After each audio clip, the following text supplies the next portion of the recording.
just was an assault on my hearing. Victoria de la Ronde and Zexi Lee were the first witnesses to testify and told the commission about their experience in late July when trucks began to roll into Ottawa. The long-term effects are loss of hearing, loss of balance,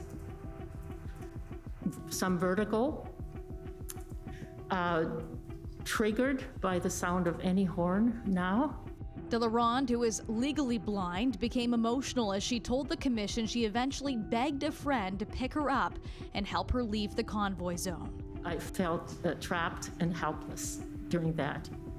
During the fireworks, when the debris from the fireworks sprayed against my windows, I was just terrified that they would break any minute, because I thought, how could I do something, and what could I do at midnight, and who could come at midnight?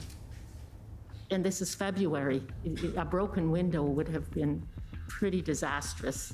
So there was a lot of anxiety. Meanwhile, Lee, a 22-year-old public servant, filed a court injunction to stop truckers from continually honking their horns during the protest. Sleep deprivation was one of the first things that affected me personally, and it also affected the animals that I live with as well. They seemed quite distressed. The relentless noise was just so unbearable, and I was so exhausted from it. And I called and begged a friend, could you just please, I know you have to walk in and get me out. Can you? Excuse me, can you just please come and get me out? And she did, and 2 days later, we both had COVID. Then on February 14th, the federal Liberals invoked the Emergencies Act for the first time as the protesters opposed to the COVID-19 public health measures continued to occupy downtown streets and blockaded border crossings.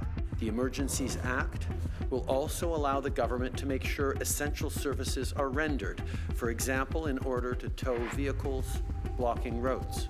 The law temporarily granted police extraordinary powers and allowed banks to freeze accounts. Over the next 6 weeks, there are 65 anticipated witnesses on the commission's list, including Prime Minister Justin Trudeau.